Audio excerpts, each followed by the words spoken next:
quite an interesting topic at the moment, business continuity, because no doubt all of you, like me, are logging in from home. So whether we actually had any business continuity plans or not, we've all had to adapt very quickly.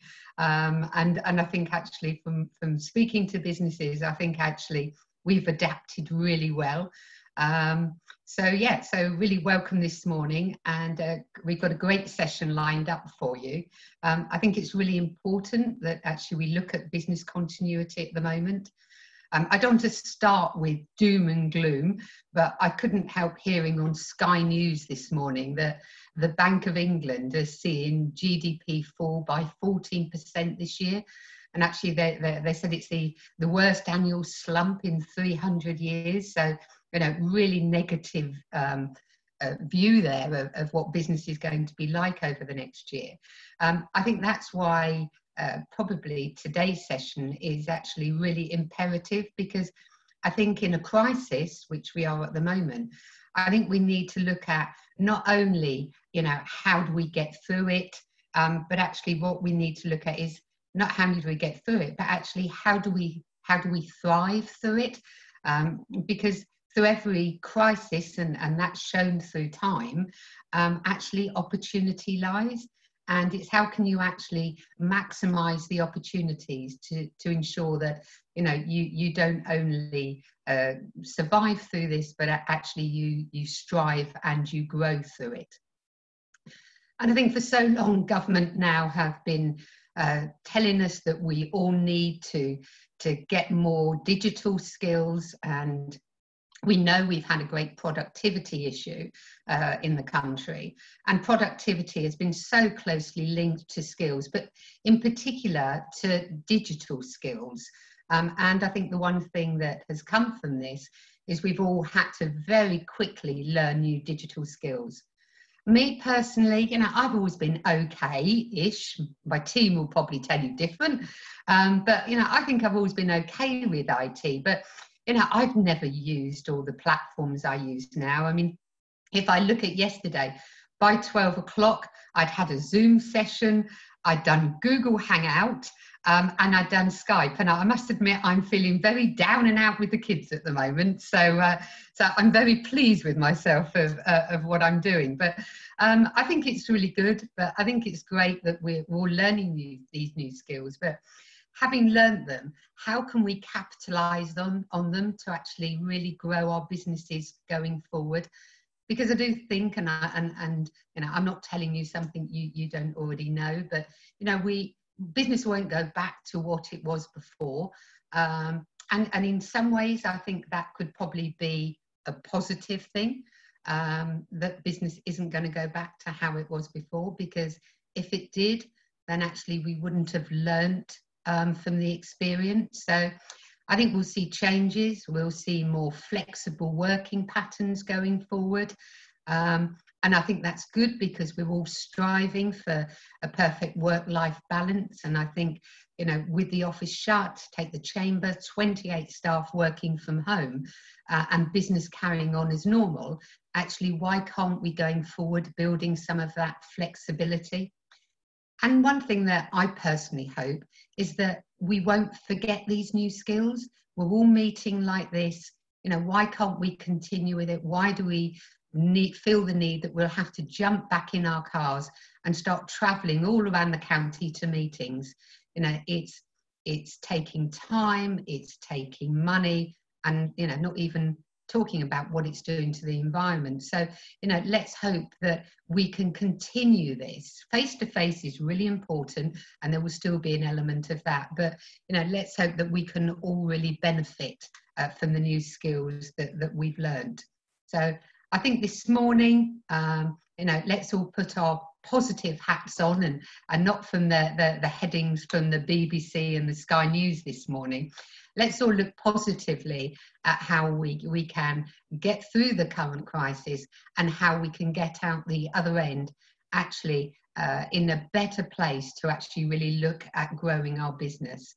And let's see how we can find new ways of working, and actually how we can, I think the word at the moment, the in word is pivot. How can we all pivot? but diversify is the old word for it. But what new ways and what new areas of business can we start to look at? And we've got two fantastic speakers lined up for you this morning. We've got Rich Dean, who's the creative director of Supersonic Playground, and Luke Quilter, the CEO of Sleeping Giant Media. And between both of them, they've got a great wealth of business experience, but particularly experience in the digital world. So I think they will really share some insight with you, get you thinking and looking at potential new ways of working and new opportunities for you. So I think I'll leave it there. Obviously, I've got to do the housekeeping. Normally, I would be saying to you with the housekeeping, I would be saying the fire exits are there and the toilets are over here. But I think you all know where your own fire exits are and you'll know where your toilets are, and no doubt well versed where your kettle is. So I won't go on about that. I would just say, can you keep your camera on if possible? Keep your microphone on mute. And when it comes to questions, because after each speaker, there'll be an opportunity to ask questions. Please do use the chat function, or if you want to use the raise hand function, please do that. One final little word, and it may well be a word of warning, I'm not sure, but this video is actually being recorded. So if you're somewhere you shouldn't be, you might want to actually put your camera on mute. So this will be recorded. So that's it for me. I'd now like to hand over to our first speaker. That's Rich Dean from Supersonic Playground. So over to you, Rich. Good morning, everybody. I'm just going to share my screen with everybody. All right.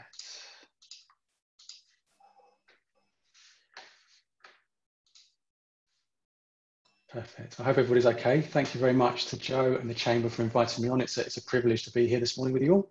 I hope your businesses are all doing as well as possible given the current situation. So today I'm going to talk about 8 positive ways to work on your business during the crisis. So this is basically a condensed down kind of presentation based on a more detailed blog post that we've got on our blog and also on the Kent Invicta Chamber blog as well. So if you want more detail, that blog post does exist. I'll give a reference to that at the end of the presentation. What we're going to cover today, so we're going to look at reviewing your business plan, evaluating the market, seeking to add value and look at opportunities, reflect on the last 12 months, look at team morale planning, look at networking, looking at building your personal brands, and also look at marketing. So just to sort of summarize, so yeah, it's an obvious thing to say. Unfortunately, lots of businesses are struggling and suffering at the moment because of the current situation. And equally, many business owners are finding it hard to stay motivated and look at ways to kind of be positive and look at the future positively. But, we all know the crisis will come to an end. There are already good signs of improvement. Actually, I'm staying positive. I know Joe mentioned the Bank of England and predictions for the recession, but equally, Germany have announced yesterday they're looking to ease their restrictions very soon, hopefully. And even they were talking about starting the Bundesliga again in June, which is fantastic for the football fans.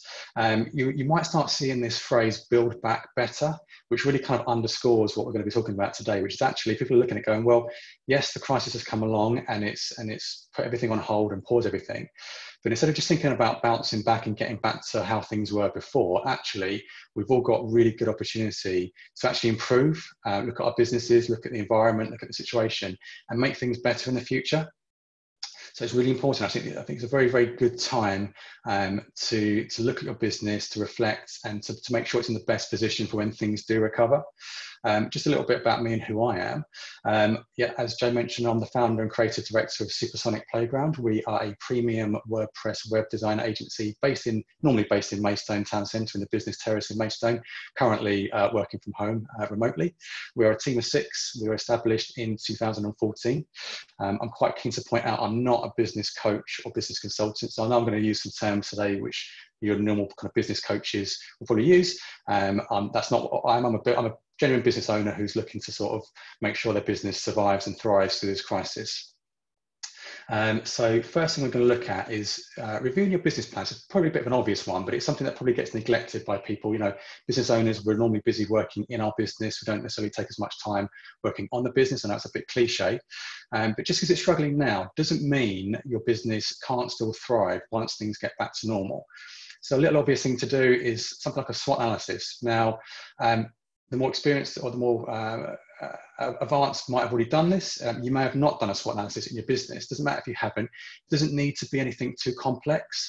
We did our SWOT analysis at the end of last year, and for us it was as simple as an Excel or Google spreadsheet split into 4 columns, with 1 column for each of the key areas, each of those 4 areas, with just some bullet pointed lists. So look at your strengths, like look at what you're good at. What is your business really good at? What does it stand out at? What do you do better than your competitors? What's your USP or your selling point? What makes you really good at what you do and makes you worthy for people to invest? Likewise, what are your weaknesses? Be brutally honest with yourself. What are you not very good at? What could you improve? Or what maybe you can't improve, but you just have to identify that that's one of your weaknesses. Opportunities and threats. Now, this is really key, especially what I'm going to say on this in terms of digital, as Joe mentioned earlier. What this crisis has really highlighted quite acutely is actually digital technology has massively stepped in to pick up the slack where more traditional bricks and mortar businesses couldn't. We've seen massive kind of take up of digital services, purchasing online, video conferencing. It's not going to change after the crisis. What we've basically seen is before the crisis, it was already on the increase, online shopping and e-commerce. They're already kind of the early adopters. They're already using these technologies, using Zoom and using online shopping. What the crisis has basically done is pushed everybody else over the edge into using them. So now people are saying, I've not used video conferencing, but it's quite easy. Why do I need to drive an hour and a half to a meeting? I've not ordered online before. Why do I need to go to the shops when I can get something delivered? So all of those kind of all the people that weren't using it before have been really sort of pushed over. And particularly we've seen in terms of opportunities and threats, this is really going to affect your business, because I think if you're looking for opportunities, any way you can embrace digital and evolve your business digitally will put you in a much better position. Equally, threats, if you're not doing that and your competitors will gain market share on you. What we've really seen is, obviously it's been a little bit sporadic in terms of how businesses have been affected, but what we've really seen is some of the more obvious traditional bricks and mortar businesses, like hotels, restaurants, event companies, they've been really badly affected, obviously, unfortunately, by the crisis. They didn't have a digital alternative, perhaps. In the middle, we've kind of seen maybe traditional bricks and mortar businesses that have had an e-commerce side offering, but it maybe hasn't been to the full capacity. So businesses like IKEA, B&Q, Wix, the supermarkets, yes, they already had an e-commerce or online offering, but it's not been able to cope with the capacity. So we've seen IKEA deliveries taking 4 weeks. We've seen you couldn't get on the B&Q website sort of 2 or 3 weeks ago because it was swamped. The supermarkets have not been able to deliver to people because they haven't got enough capacity. That's one of the reasons why B&Q are rushing to reopen their stores now, is because they know their e-commerce offering can't cope with the capacity that they're taking. So they're losing money, hence they're having to reopen stores, perhaps a little bit too earlier. At the other end of the spectrum, we've seen online-only businesses, digital-focused businesses who have done massively well. There are the obvious ones like Amazon, Netflix, Disney+, Zoom, for example. But even one of our e-commerce clients, they sell hedges online. He's just done absolutely insane numbers. He just had his best month ever because of the DIY boom at the moment, to the point where in April, he did more than double what he did in revenue in his busiest month last year. And he did, in April alone, he did probably just over a third of his entire year's revenue from 2019. So that's an example, actually, of how polarized and how much of an opportunity there is in digital. Also, look at your vision. So, we all start businesses with this grand vision. Has that changed over the years? Is it still the same? How has it changed? Look at your goals. Like us, we had a good start to this year. We were looking to grow, bring on more people, increase our revenue. Right now, my goals have changed, and for us, it's staying in the same position to get through the crisis in the same shape that we were before we went into it. Nothing wrong with that, but look at how your business goals have changed. Look at your growth plans after the crisis. Look at your revenue, your profit, your number of staff, the obvious stuff that most business owners would probably want to do. But also, as much as there's an opportunity for growth and change, what I would also highlight is I don't think it's wise to make extreme or sweeping changes. We do hear a lot about pivoting and changing quite dramatically. but don't do anything too extreme. I wouldn't recommend sort of completely throwing the baby out with the bathwater. Then look at evaluate your market. So things are always changing, even outside of a crisis. Industries evolve, technology changes and introduces new ways of doing things. Competitors enter the market all the time. So look at your competitors. What are your competitors doing? Look at your direct competitors, your indirect, your substitute competitors, potential or future competitors. We've got more information, more guides on our website about how to do this. Look at your target market. So who are your customers? Look at their demographics, their interests, their buying habits. If you're a new startup or a new business, you might not have too much information. It might be anecdotal. But if you're an established business, you've been going for a few years, like us, you've probably got a few years worth of data built up in terms of who you've worked with. We did this back end of last year, and we identified we've probably got 3 key personas for our target audience as a web design agency. We've got business owners, we've got marketing managers, and we've got charities. Once we knew that, we realized that they all have different requirements, all have different needs. They all need to be spoken to in slightly different ways. They all got different priorities. Number 3 is to seek and add value and opportunity. So similar to sort of what I've mentioned previously. So once you've got an updated SWOT, once you've looked at your business plan and your market, then you can look at what the opportunities could be. So how can you add better value to your customers? How can you innovate? Can you create new products, or can you add better value products or services, or evolve your existing ones? As I said before, does your traditional business need to evolve to a more digitally focused one? Do you need to diversify? A lot of business owners that I'm speaking to are actually saying, you know what, I had just a purely bricks and mortar traditional business, and what it's highlighted is maybe my eggs are all in one basket. Maybe when this returns, when things get better, I want to have both. I want to complement it by diversifying into a mixture of both. How can you add value? How can you become more efficient? Maybe reduce your costs, offer better value to your customers. Number 4, so yeah, reflect on the last 12 months. So look back. If you've got data reporting, look back. You know, as I said before, when you're working in the business, it's very hard to kind of neglect the bigger picture. So how's your business done over the last 12 months, even before the crisis? So look at your mix of new versus repeat business. Are you measuring your customer satisfaction? Look at your website and your marketing and how that's performing. Look at your internal systems and processes. This is a really important one for me, actually, and something that often gets neglected. If you've read books like the ebook, you know, if we're business owners and we're producing something, if you can look at ways like how can you look at what you do, see if you can package it up, isolate certain parts so that can be reused to generate efficiencies. For us, it might be that we create a website with a certain feature or a module. If we can package that module up in a way that our team can then take it and use it again, we haven't got to take as much time or charge our clients as much money in the future to reuse that kind of stuff. So that's just kind of efficiencies and modules and prototypes and components that I'm always looking to do within our business. Look at your staff turnover and your team morale. We'll talk about team morale again in a minute, but how's that performed over the last year? And then just look at more general data and reporting. What are the data analytics insights? If you haven't got too much, maybe now is a time to look at implementing some new reporting measures. So number 5, team morale and planning.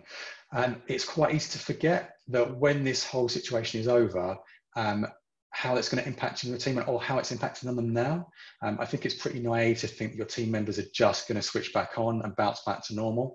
You know, all the things like working from home, quarantine, furlough, worries about the wider situation, their job security, their self-worth and motivation, it's all going to impact on their mental health. It's going to take them a while to get back to normal. So you're probably going to want to look at easing things back in gently. And you know, what can you do to inspire and motivate your team? How can you make it, you know, working from home actually has not been too bad for our team. We catch up every day, but equally, sometimes you forget, I haven't actually seen them physically for about 6 weeks now. So it still felt we've been quite connected, but we still have lost that personal day-to-day interaction, which I do definitely miss. Networking, really good. You know, face-to-face networking obviously has been impacted, but I still think networking is an important mix of your marketing, where you're looking to market yourself. You know, normally face-to-face networking groups like Kent Invicta Chamber, like BNI, they've switched to virtual and online networking. Still working well. They're still passing business. We're still getting referrals, which is fantastic. LinkedIn is still obviously one of the best platforms, not just to build your network, but to grow your personal brands. Just remember though, it's not about selling, it's about adding value. So how can your skills and expertise help people in the current crisis? And I've heard from people say, some people can be a bit preachy and you've got to do this. We like to be quite impartial. Like, I hope what you'll get across from us is actually we're just presenting hopefully useful information people can use and help them get through the situation. I'm not going to preach and tell people how to do stuff. But too many people use networking, I think, to sell, but it's more about creating advocates, because what you'll find actually is you don't really find too many people to sell to through networking. Actually, if you can create trust, what you find is people you know through networking know you're really good at what you do, and they recommend you and they become your advocates.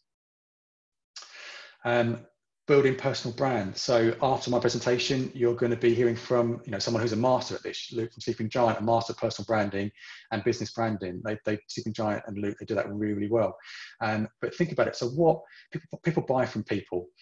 So having a strong personal brand is really key to building trust and credibility. So what is your personal brand? Like, what is your take on the world? What do you think about things? What's your angle? How are you different to others? How can your business help people? What tools and channels are right? We'll talk a little bit about marketing tools in a second. LinkedIn's great, but actually it might not be right for your target market. Once you know what your target market is and where they spend their time online, it could be that actually Twitter or Facebook or TikTok or WhatsApp are better places to look at your target market. But building a personal brand, I think, is really important. Definitely something I'm guilty of not investing enough time in. We're all guilty of that. And then just lastly, but probably actually one of the most important things is marketing. Marketing is really crucial right now. And I always find I'm always shocked by whenever there's a crisis, a downturn, people just cut their marketing budgets. We've seen plenty of marketing professionals being laid off already. And actually it's insane, because marketing is the thing you need to do most right now to make sure that you keep your business front of mind. And I'm going to say that last part again, because it's really, really key. It's about keeping your business front of mind. So there are always going to be other people, competitors, who can do what you do. The difference is when your target market are looking to purchase, they're going to need to think of someone who can do that. And if you're not front of mind, they're going to think of someone else. That's why marketing is so important. So instead of cutting your marketing budget, you should be looking, well, not necessarily your budget, but your marketing efforts, you should be looking to increase. You don't necessarily have to pay for all of it. There are free or very cheap ways to market. But once you know the different marketing channels, we talk about owned and earned and paid. There are lots of different marketing channels, whether you're looking at traditional like print and TV and radio, or digital advertising, PPC, SEO. There's lots out there. It can be a little bit overwhelming, but if you know your target audience, then you can work out roughly what kind of channels are appropriate for them. Look at inbound versus outbound marketing. Look at insourcing versus outsourcing. Do you bring the skills in-house and employ someone to do it, or do you outsource it to a marketing professional? And there's benefits of both. Marketing has definitely shifted, not completely. There's a lot of value in traditional advertising, but over the last 10 years particularly, it's definitely shifted away from the more traditional interruption or outbound marketing, i.e. we're going to post out a message to people and tell you what we're doing and hope that you buy from us. It's definitely shifted more towards more inbound research-based marketing, content creation, conversations being found on search engines. Again, there's more detail and insight on our blog. You can find out more detail about this. That's been a kind of a whistle-stop tour, because we've only got 15 minutes today, but that's us. I hope everyone's found it useful. You can find out more on our website, on our blog, supersonicprogram.com/blog. There are more insights and articles like this. We have a newsletter if you want to sign up to it. Again, it's not spammy or salesy. It's just regular weekly insights that we're sending out. And I hope that's been really, really useful. So what do we do now about questions, guys? Well, I think what we'll do is we'll have questions at the end, because a few questions are now starting to be put in the chat, but we'll give time for more questions to build up, and then we'll have a big Q&A at the end, I think. So thank you, Rich. There's some really useful, informative information there. And you're so right, the crisis will come to an end. And I think the key words have to be to build back better. And I think that's something we can all take away today, and actually something that should really resonate with us all. But actually, our next speaker, Luke Quilter, CEO of Sleeping Giant Media, I think will be great at talking to us about building back better. I don't know if you've seen any of his previous webinars or attended any of the events by Sleeping Giant Media. but that they can share some really useful content. And hopefully this morning, Luke can talk to us about not only how can we get through what we're doing at the moment, but actually what we need to be looking at and what we need to do to be able to build back better in the future. So I'd now like to hand over to Luke. Thank you very much, Jay. Cool, I'm just going to jump on the screen share. And now I just need to make sure, nodding if you can see me on a TV right now. Yes, thumbs up. Thank you, Molly. Hi, guys. Right, I want to kind of crack on because limited time, and I've got 3 kind of key ideas that I want to share with everybody. Please do use the chat function as we go as well. I love having kind of questions flying through, or just general kind of waves to the camera. That's always good fun. So this is me. If you'd like to follow me on LinkedIn, those are my details. We're pushing out loads of new content as we go. James is posting links in the chat as we go as well. Again, the reason I say this is that we're pushing new content all the time because there's things moving so fast, and actually, you know, it's important to try to keep up to date with actually the new challenges that everybody faces. So yeah, we'll be pushing more out on LinkedIn and our website, and also pushing more to the chamber resources as well, which we'll share later on in this presentation. So this is us all on brand. This is when the world goes crazy. This is me in my home office. This is what you see a lot of the time now with little kids emerging. And I was actually going to have to caveat this talk to say, there's a real chance this might happen because my wife had to take our youngest for her jabs, which meant our eldest was left free roaming the house. I think my wife has just returned, so I think we're safe, possibly. And this is a new thing as well that I've added. Zoom fatigue. It's a real thing, people. And I don't know if anyone else is feeling this right now, but there is so many video conferences right now that it's actually really tiring. So I think there's going to be a new wave, and it's called the phone. I think people might go back to the phone very soon. That's my anticipation. And then this is my speculation. In 150 days time, I have cut my hair recently myself with a little help from the wife. And incidentally, if you want to do what I've done there, there's a camera lens that you can put over to improve your Zoom chats. And it's called Snap Camera. So the guys are posting that into the links as well. I want to kick this off with a bit of an icebreaker. Make sure we can all use the chat function. Okay, it's very exciting times, all these new kind of bits of technology. So let's just see if we can use the chat. And what I'd like to do is, these are some new ones. So if you saw the last one, there's some new ones in here. This is just for fun. But what was the most searched for in the last 30 days? Was Tesco more searched for, or was NHS most searched for? This is around the world last 30 days. So if you think it's Tesco, press 1. If you think it's NHS, press 2. Yes, chat is working. Good work, everybody. Nice to see we're all awake still. It's good. We haven't reverted to alcohol just yet. Well, yeah, actually, I don't want to judge because that's absolutely fine. The correct answer is number 1. Tesco's is more searched for than the NHS in the last 30 days. Move on to the next one. Olympic Games or Premier League? I've just noticed, is that, the guys put this together for me, is that Spurs? Am I seeing Spurs play here? Please tell me that's Spurs. I'm going to say it is because it's all about Spurs. Who was it? It is Spurs. Yes, thanks, mate. You normally put Liverpool on there, which upsets me. Mm-hmm. The correct answer is Olympic Games. Not sure. I'm assuming is that because there was one supposed to be happening that's now not. We move on to the next one. Now, this is an interesting one. This tells us a lot about us as people. What do you reckon in the last 30 days? More people searching for healthy recipes or takeaway? Who said 1? Very optimistic. Very optimistic if you said 1. It is, of course, takeaways. But look at that. Look at the size of it. It's significant. That tells you how we are dealing with this situation. Have we gone to the next one? Lockdown versus isolation. You've seen this before, but we're talking about a different timestamp. So the last 30 days. What do we think? 1 for lockdown, 2 for isolation. Yeah, it coming in, and it is in fact isolation. So the last time I ran this, it was actually the other way around. So again, we can see that things are changing really, really quickly. So changed within the last 2 weeks. And I wanted to, like kicking off my talks with something like this, because actually what we do as an agency, as a business, is we help to get more relevant traffic to our clients' websites. And we don't focus on what we want to do as a business or what you know, the colors that we like. It's data driven. It's about the insights that we get from the data and how we turn that into insight and how we turn that into marketing. And you can see that the time that we're in at the moment is driving completely new search terms that we've never ever searched for before, things like CLAP, NHS workers, and the ones that you can see on the screen there. But think about the same thing for your business, because what used to work, what people search for related to your business before, may not be what they search for now. And again, we're going to see some different cycles that we're going to go through in terms of what they search for now, what they search for in a couple of months, and then finally into the new world. And there's some models that we put together to help us try to understand those questions. Now, I want to talk about business continuity. That's the focus of the talk today.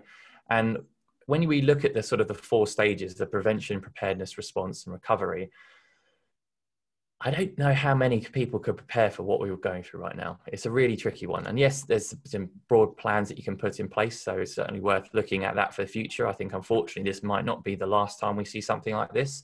That's the general kind of consent from the content I've been seeing. This is likely to be something that we might see again in some format. So it's worth thinking about how we prepare for the next one, absolutely. But we're really in the kind of response and more specifically the recovery. And I wanted to talk about more the recovery today, and so hopefully some ideas that will help us to speed up that process. Now, it's really nice to hear that the government have now released the Bounce Back Better approach, because recently it was just called the Bounce Back. And I had real issues with the word bounce back, because who wants to go back? Like, genuinely, like, why would you ever want to go back? And actually, I think this is a real chance to approach this from what we're calling the restart up mentality. And if we can change our thinking to see this as an opportunity to almost restart and almost the excitement you have in a startup business, you know, you're talking about opportunities all the time, and it's a more exciting thing. And again, that positive thinking is likely to help us to get back a bit quicker. Now, I'm coming at this from an NLP perspective, which is neuro-linguistic programming, which is all about the study around language, as communications, how language and how patterns will affect communication. And so I look a lot at language and how that's used, but particularly because of what we do with search as well. And as I said, if you look at the word bounce back loans, like, again, the word bouncing back, it doesn't really seem to be too particularly positive. The other thing you'll hear a lot about is the word recovery. And again, recovery is quite negative as a word in itself. It's quite a kind of, it's stemmed with the past in mind. And so I wanted to kind of look at, you know, trying to reshape our mindset, because we can talk about marketing all day long and tell you all the things that you need to do. But if you don't have the mindset to think about reinvention and what comes next, then none of it's really going to resonate. And just as a quick one here in the chat, what do you reckon? Half full, let's say that half full is 1, or half empty is number 2. So if you could chuck that in the chat. Are more people searching for half empty or half full? Let's see where we're at, people. This is telling me more about you as well, by the way. This is telling me who's half full, who's half empty right now. I'm pleased to say that it is, in fact, half full. In that case, yes. Thank you, Wendy. Yes, positive thinking. And that's the opportunity we have here. If we can focus on being half full, so seeing a situation as half full, seeing all the opportunity, we have a much better chance of it actually being that way. And I had some thoughts about 2-3 weeks ago now when I was working at the weekend. I was like, why? This reminds me of a situation. And it reminded me so much of when we started the business, myself and Ant, 12 years ago now. And it reminded me of exactly a startup situation. There's unknowns, but there are opportunities. There's new things, constant learning. I mean, I've never really done remote talks before. I've done 25 in the last 2-3 weeks. Speed of change, everything's moving so fast. Everything I do doesn't necessarily mean it's successful. There's failure in there as well, and that's okay, because we can fail fast and move on. Bulletproof confidence, doing remote talks is difficult because I get no feedback. It's very difficult. So you've kind of got to go into a lot of these things with bulletproof confidence that you're doing the best you possibly can. And then the final bit for me is laser focus. This is an opportunity, and I've packed my PlayStation 4 away. I used to game a bit. I don't anymore, because now I see as an opportunity to everything I do now to have a multiplying effect for our future. I may not see any return or any impact in anything I'm doing right now, but if I keep my focus, I'm confident that in 2 years' time, 3 years' time, the efforts that we put in now, the foundations that we lay now will have significant impact. And I'd say exactly the same for all the businesses out there. So we can choose, we can go backwards, or we can choose and we can look forwards. And that is the message that I wanted to kind of convey, is that we've got to move away from the language of bouncing back. We've got to look forward. We don't want to recover. We want to reinvent. We don't want to return to normal. We want to create the new world. And that is what I define as our restart up mentality that will help us to do that. So moving that forward into a kind of a practical world, we've created a few models that we've been using that have helped us to understand what we're going to be doing as a business, and also for all of the clients that we work for. The first one's the revenue trajectory curve, which I touched upon in my last talk if you were there, but I wanted to expand a little bit more. It looks like this, and this represents how we across our business we get a good view on a number of different sectors and how they're performing. And what we try to do is map out which ones are doing which. So we've created 4 different curves, and you've got the UV, which is the black line. I'd say that's what Sleep and Giant Media is. We've taken a hit, but it's not been total, because some of our clients are in sectors that are doing okay, and we've been able to help others to pivot and move into different directions. You've got the overnight hit, which is the green line. So you're successful. That could be your hand anti-back. That could be your kind of successful overnight. You've got the yellow line, which is the new normal. So that is sort of your garden furnitures that are really kind of stepping up now. We've seen some significant increases. So for example, things like telecommunication queries have gone up 566%. E-cards have gone up 279%. Gourmet food gifts gone up 347%. Those are the ones that are now in the new normal. And then you've got your hard hit, which is your kind of your travel, your estate agent type businesses. But you'll see the dotted lines. Now, what I wanted to focus on, anyone who's taken a negative hit, so if you move down, is how do you get to those dotted lines? And we'll talk a bit more about how you do that. But partly it's thinking about this in a positive way. It's how do you find the opportunities that sit within this? For those that have seen a success, it's how do you retain that success? How do you stay relevant when the curve changes, when we move into the next stage? Okay, so this is some documentation we put together. We've got loads of data on this, which we'll be posting in chat as well, which links back to some content that we've been kind of compiling, which will help you to understand, if you're one of those curves, what do you do next? And we've got 3 kind of marketing ideas for each of those different curves to help businesses focus on what they do next. And it's about building relationships for a lot of people. It's about moving your focus potentially away from sales if you're the black or the blue curves. And this is just a distribution to see how that kind of sits. So you can see here that the majority of people in our client base are hit by the UV curves. We've got 23% that are hard hit. We've got 31% that are in the new normal. So we can see that, some businesses are being positively impacted by this as well. So there's still, sorry, Jenny, the UV curve, that is, let me just jump back. Hang on a second, if I can. The UV curve is that black line. So it's likely to come back as a V or a U. So you're either going to have a U shape or a V shape. Those are the businesses where you've got like a mix of different kind of product offerings, service offerings, or your clients are in different sectors. So i.e. your business has taken a hit, but not a total hit. You can still deliver some aspect of what you're doing. And again, there'll be strategy for UV curves is try to find those sectors that are positively impacted, find the products that haven't been impacted and focus more of your efforts on that. Start building conversations, lead gen. I think Rich has already spoken about that sort of activity on social media. How do you build relationships now ready to turn those into something as and when the businesses do enter back into the new world? Not back, going forward into the new world. Yeah, corrected myself there. And we'll take more questions about all of these after as well, guys, because hopefully the idea here is to share some specific kind of ideas to get you kind of thinking, and then we'll kind of, the challenge that we have is everybody's one is individual. So we can't specifically say you should do this, because there is no way that I can say that without really knowing more about your business. This is the second idea that I wanted to share, which is the pandemic trend curve. And this is the stages that we go through in a scenario like this. We have the discovery where we can hit this on the radar, a realization it's going to have an impact on us, panic, it is impacting us, and we have to quickly adapt. That could be when we move to working from home, or we have to readdress. And I think most of us are now moving into the normalized phase. We're moving out of that kind of panic stage, and we're seeing that we're adapting to the world that we're in at the moment. But next comes the recovery stage and then the new world. And I think the question that we need to do is we need to combine what we've done with the revenue trajectory. So if you know, based on the businesses that you are, the revenue levels that you've hit, the challenges that you face, but now start thinking about what those challenges will be in the recovery stage and the new world. So how do you make sure that you're in the right place at the right time, answering the questions that people have? And there's a really simple way to do this, which has worked really well, is pose these 3 questions. What behaviors will change? How will that impact my business? And where are the opportunities?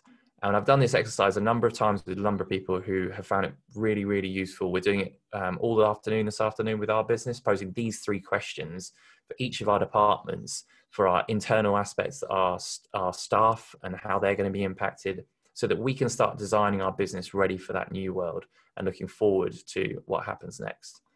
Some examples of that. Clients' acceptance and uses of technologies massively increased, as Jo was mentioning in her intro. We won't need as much travel, less face-to-face meetings, so we could be leaders in using video conferencing for pitches, because that could help stand us out against our competition. Again, each of these are different for all of us. And so what we've done to help you guys with this is we created this model here, and this download. You can grab it.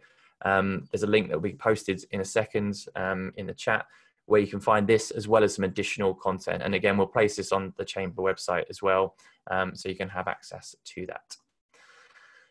That is it for me, guys. If you do fancy joining, we do a live show. Myself and Ant are doing one tomorrow at 4:30 that we're pushing out. So if you've got nothing better to do, you want to hear what we've been going through, feel free to join in that chat.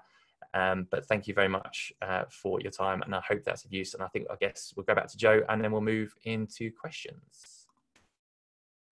Thank you, Luke. Yeah, that was very informative, and I think just picking a few bits up, I think there was 2 bits that really resonated with me, and that was constant learning and speed of change. You know, I think they're 2 really important things, and I particularly liked the 3 words you mentioned, and it's true, I hadn't really thought about it. They are all very negative. You know, the bounce back loan. You know, your ball coming backwards and forwards really emphasised that for me. And yes, it's not about back. It's about moving forward. And yeah, recovery. It's about reinventing and returning to the normal. Quite rightly, it's not about that. It's about creating a new world. And my final thank you is for setting us all some homework. Gotta have homework. Gotta have homework. Really useful points for us all to go away and give some thought to. But now we're going to have a Q&A for the next sort of 10-15 minutes. So please do pop your questions for Rich or Luke in the questions. My eyesight is not that great, so I'll tell you what's really going on behind the scenes. Molly's quickly looking at them and then putting them over on a message for me so I can actually read them. So I have got a few questions, so I'll start with a few for Rich. So Rich, out of the 8 topics that you mentioned in your presentation, which order would you, what priority order would you put them in?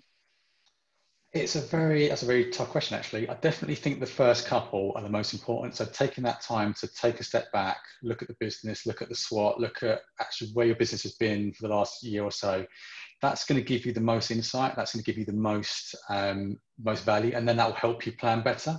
And then really, it kind of depends on where your business is at right now in terms of if I was looking at it from our perspective, broadly, I'm always really busy working in the business. But I would look at it, if I wasn't working in the business for projects for clients, my time would probably be roughly split between our own marketing, making sure we're doing enough marketing, our own website, which is kind of included. You know, we neglect that, we're an agency, but also our internal systems and processes. Like, that's a key thing. Like, you can go out and try and market and win all the best or the most new business you can, but when it comes into to whatever you do, if you haven't got the systems and processes there to be efficient, you're going to be more expensive. You're going to be uncompetitive because of that. Your team are going to take longer to deliver it. So actually, if you can, and it's also a thing that gets neglected, and that's so it's interesting. I'd look at where your business is at, how busy you are with client or project-based work or not, and what's going to be probably the most beneficial to each individual business, I guess. Thank you. One other question, which I'll put to both of you actually. So I'll start with you, Luke, and then Rich, you can come on as well. So what marketing channels, Luke, would you name to share for a small business to use? Yeah. Again, I think the question will go back to those revenue trajectory curves, in the sense that if you're, say, for example, you're, you know, I mean, well, I'm trying to think if there's a simple way to answer the question, broadly speaking. I think the general thing I've seen mostly is that some businesses can't sell. Okay, they used to focus on selling, and it used to be their kind of their primary focus. They used to run lots of promotions to sell product or service. And I think one of the main shifts that we've seen is that you can't always sell. So it might be a case of that you can't sell because of logistics. You might be can't sell because people don't want it. It might sell, but you know, there's loads of reasons why we can't at the moment. The one thing I'm seeing more and more of is trying to use more awareness-based content. So trying to make sure that people are aware of you. And I think Rich mentioned top of mind, keeping people sort of seeing your brand in a positive light. So giving away value. And trying to do that. I mean, we're personally, as a business, we're spending more time, but you know, me personally doing more content than I've ever done before, because I would normally be out in meetings, talking to clients about how we can help them directly on a one-to-one level. Now I'm doing it kind of more, you know, more broadly around the content that we're pushing out. So I think, you know, I think that's probably the shift, I'd say. And realistically, that often is social media. I'm not saying it's a must for all businesses. That's a general statement. Absolutely, each business will be different, but I would say social media is playing a more important role at the moment, and that was also tied together with the fact that more people are consuming it. So there's a 45% increase in the usage of social media during the pandemic. 80% of people are saying that they're using it more and more as well. So I think if you wanted to reach more people, and you're a small business, and you know, you could do this also on a limited budget as well. So social media is probably a good place to start. But as ever, it's got to be, what do my customers need or want? How do I add that value? And then you deliver that through that channel. So the channel shouldn't dictate the decision. The decision should be made by who your customers are, what they need, what they want, and then you decide, you know, how to reach them. I'd say at the moment, social media is a good place to start. Okay. What about you, Rich? What do you think? Yeah, really sort of connecting up to that last point that Luke made. So we have our own internal marketing exec, Chantel, and she always tells me off because she always refers to it as channels. I refer to it as a toolkit. So I always say, if you think about marketing as a toolkit, you've got all these tools in your toolkit. And if you do that research, if you identify who your target audience are, your demographics, again, like I said earlier, where they spend their time online, once you know what the toolkit is, you can pick out the ones that are appropriate. So if you, like I said, there's an article on our blog, which I'll share. It's basically kind of an intro to marketing. We're actually just producing an ebook on that as well. But if you look, you've got all these different marketing channels, and it can be really overwhelming. You've got, like I said, traditional, you know, print display advertising, TV, radio, leaflet drops, advertising, radio advertising, digital, PPC, SEO, organic social, paid social. It can be quite overwhelming. But if you do your research and you know who your target audience are, you know where how they're most receptive and where they spend their time, you can actually kind of cherry pick the ones that are right. So to give you like a kind of a real world example, say you had two holiday companies. And obviously holiday companies, travel companies have been massively impacted at the moment. But the example I always go is, right, say you had Saga Holidays versus Club 1830. If that still is a thing, I don't know, actually, I'm a bit older than that now. So you had those two holiday companies. Saga Holidays would look at, well, our demographic, they're the over 50s, living at home, disposable income, probably not wanting to generalize, but probably going to be more receptive to magazine advertising, TV advertising, maybe radio. Maybe they are online, but they're using search engines perhaps. Maybe they're on Facebook, communicating with their family and friends. Contrast that to if it's 1830s, younger generation, they're probably not going to be as receptive to those channels. They're probably going to be much more heavily on social media, streaming content, online video, online audio, Spotify, Netflix, etc. So that is a very broad brush generalization, but broadly, if you know who your target audience are, then you're going to know what channels are going to be right for them, which is kind of the answer I'd come to. Okay. One other question, and I'll start again. I'll start with you, Luke, and then interesting to get your view as well, Rich. We used to face-to-face selling, particularly, B2B and in the service sector. That's what we used to doing. We network, we try and sell our business face-to-face. Do you think people will actually start to try and move to online sales meetings? And do you think they would be as good? Yeah, I think they will, in part. I don't think it'll be a full move to that. I think when things get back to a stage where we are able to meet people, I think people are social animals. They want to sort of to talk and go back to the old-fashioned, understanding people's body language. I miss being able to kind of to read people. I love being able to try to do that and be able to kind of make a good connection with people face to face, and through a webcam you don't really have the same capabilities to do that, for sure. So I think there will be a move to want to go back to sort of face-to-face communications in part, but I also think there will be an additional option in the decision-making process, in the sense of, if I have to drive 4 hours for a sales meeting, would I do that, or would I just try to do a video call? And can you sell via video? Absolutely, we have and have done for years. So it's not to say that you can't do it. You just have to adapt. You have to kind of change the way that you deliver content. You have to deliver using a different set of skills. And I think that's when we go back to that restart-up mentality. It's that developing a new set of skills.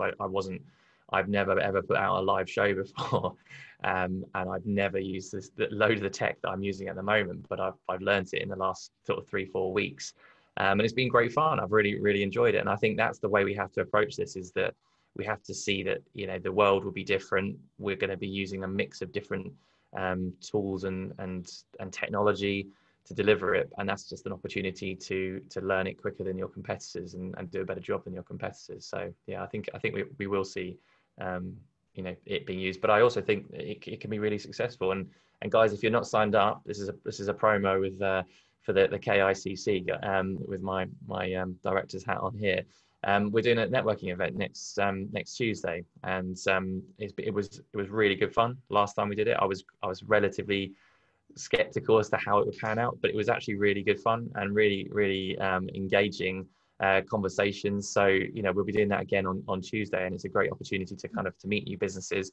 It might even be a little bit more efficient as well, because people are a bit like, this is what I do, are you interested? Okay. And then we can, and you can kind of get through more people than perhaps you would in a real world. And the people who were networking, who hated it, who would sit in a corner of the room because they didn't want to engage, suddenly they've got an opportunity to speak from the comfort of their own home with a bit more security. So I think it's going to be really exciting. I'm really excited for what happens next.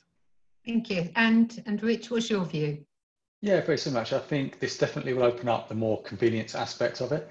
I think networking is obviously quite different to a sales meeting. I think a sales meeting is interesting. I think it will give us the option. We'll go, I think whereas beforehand, it was always, you know what, face-to-face is easier. This technology is a bit clunky and a bit hard to use, and I'm a bit scared by it, and it's quite difficult. So I personally would always, even before the crisis, I would naturally be more inclined to just go out and meet someone face-to-face. I'd always prefer that. This has definitely opened up, and we used video conferencing before anyway. You have to look at it now and go, well, that meeting that would have taken 3 or 4 hours, because I would have had to drive an hour or so somewhere, and now only takes an hour. So this definitely opens up more efficiencies. Networking's a bit different, because obviously networking, I think that face-to-face interaction and going and kind of going around the room and meeting different people is slightly different. I think the bigger picture part of it is actually the sales process has changed generally, I think, and without going back to sort of the marketing part of it, how marketing has changed, but broadly, there's a lot of research that suggests, even sort of take 10 years ago, if someone went to your website and is submitting an inquiry form and wanted to get in contact with you about a product or service, they would probably only be around about 20 to 40% through the buying process. They were happy to pick up and you engage with them further. That user behavior has changed over the last 10 years. So actually people are doing a lot more research. So the more content you create, even if the stuff that you would normally include as part of a sales meeting is captured evergreen online through video, maybe recorded webinars or recorded videos. Nowadays, there's research that suggests that when someone lands on your website and submits an inquiry, they're actually about 70 to 80% of the way through. they've actually already done a lot more research. People have this perception that when someone goes on your website, they only view about 3 or 4 pages. Nowadays, I've heard stories of, there's a book that's really good called They Ask, You Answer. It's really good, really worth reading. In that book, he basically says that he had a sales inquiry once where they sold pools, fiberglass pools in America. One couple had read about 300 pages on their website between them. And when the sales guy went out to the meeting, it was the easiest sale he'd ever made because they knew exactly what they wanted. They knew all the specifications, the finishes, the detail. He was basically an order taker. So actually, if you think about it slightly differently in terms of not just face-to-face meetings being replaced by digital channels, but actually digital marketing in general, picking up a lot of the sales communication. It's a slightly different way, but it's a much more beneficial way. But yeah, I personally, after this is done, I will try and meet people in person where I can, because I still think that's very valuable. But equally, I've now got the tool in the arsenal of, if we want to pop up on a quick Zoom, and since this has started over the last few weeks, I have had quite a few initial sales meetings through Zoom. And we've even had projects signed off from people that I've only met through Zoom or through Google Hangouts, and I haven't met face to face. So it can and it does work. Thank you. We've only got 1 minute left and my team will moan at me for overrunning, but I am going to overrun for a few minutes, so I'll let them whinge at me later, because I've got one really quick question. I'll make it quick that I'd like to ask Luke. With social media, particularly looking at things like Twitter, is there an ideal number of times that you should be posting, or if you're doing too much of it? Because, you know, there's the real, sometimes you want to, oh, and I'll put this and I'll put that on there. Can you turn people off by putting too much information? Yeah, I think you can. I think you've got to, again, it's got to be useful information. I think, you know, the interesting thing that's happened, I've spotted it a lot, and I use LinkedIn quite a lot, is that there's people who are, there's like these experts that have emerged out of the woodwork, and I don't know how you define an expert these days, and it should be more about actually there's some kind of credibility behind what they've done themselves. And I think that you're seeing a lot more people kind of coming out telling people how to do stuff, and they've never done it before themselves. And so I think there's a danger that if you're being too pushy, I think you've got to be really authentic, and if you're starting up, you should talk about starting up, the challenges that you face. And I think as long as it's kind of genuine content, and it is useful and it is interesting, then you can kind of you can absolutely kind of post quite frequently. But I think, yeah, just temper it so that you're not I don't like noise. I don't like noise. I think if you make something that's of value, then you should talk about it and share it. And if it's an idea that people like and it resonates, then talk about it more. If you're just hammering away with just stuff that doesn't add value, I think some people like it for a bit, but I think they'll get a little bit tiresome of it. So I think, again, it goes down to, the good old fashioned marketing. What's your strategy? Who are the people you're talking to? What are they interested in? And, how can you talk about things that are interesting to them and yourself? And I think if you can do that, you've got a much better chance of talking about the right things, and then the frequency doesn't matter so much. I think, there's got to be a bit of a judgment call around that. Automation doesn't work too well nowadays, where you're pushing out stuff like every 30 seconds because it just doesn't look genuine and doesn't look tailored and unique. So I think yeah, taking I would say 1 or 2 a day, something like that. But then again, at the same time, there's opportunities to talk more if there's something that's really resonating with people, joining those conversations, chipping in with other people's content. It doesn't have to be you pushing out content all the time. It's joining other people's conversations and getting involved with those as well. Thank you. And on behalf of us all, thank you, Luke, and thank you, Rich. You have some really interesting ideas and thoughts and suggestions for us this morning. I know there was a lot to take in this morning, but you will all be sent an email with a link to the recording, so you can play it back, but also the presentations will be sent to you as well. So, I should have maybe said that to begin with, because I see some of you heads going down and note-taking, but you will have that all sent to you.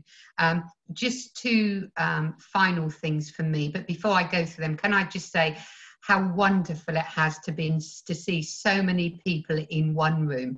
After 6 weeks of being stuck at home with my husband, much as I love him, don't get me wrong, it goes so nice to see some other faces. So yeah, thank you. You have all made my day.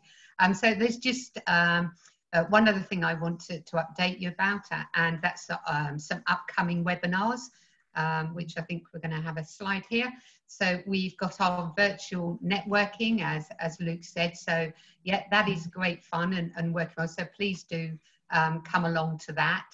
And then we've got a webinar on mental health and well-being, which I think is, it's always been important, and it has been growing, mental health in the workplace. But I think the fact that now a majority of people have been working at home for the past 6-7 weeks, I think it's really important that actually we start to look at that. And I was actually on a Zoom meeting with somebody from Facebook couple of weeks ago, and they said that looking at other countries like China, Italy, who are ahead of us, actually the worst weeks for people home working, for staff, where they started to feel lonely and isolated, was around about week 6. So I do think well-being is something that we should all start to really look at with our staff at the moment. And just one other final point from me, the Chamber managed to secure some funding through local authorities and Kent County Council, and we're running via the Kent and Medway Growth Hub a COVID-19 business support service. There's the number there, you can all see on the screen. We set it up, I think it was the 27th of March, and to date we've had over 5,000 calls to the line, but we do have a team of 8 business advisors, and I think between them they've done over 3,000 one-to-one sessions. So if there's anything you want to know, whether it be about the government support that's out there at the moment, or whether it's generally about your business and you've got any business concerns, it's a free service. Please do give the number a call, and one of our advisors will call you back. So that's the last slide. So just a final from me, thank you all for attending. It's been really nice to see so many faces, and those little things, if you're the same age as me, you'll remember the programme Celebrity Squares. That's what you all looked like this morning. So it was wonderful to see you. Thank you all for joining us, and I look forward to seeing you all at a future webinar. Thank you. Thanks very much, guys.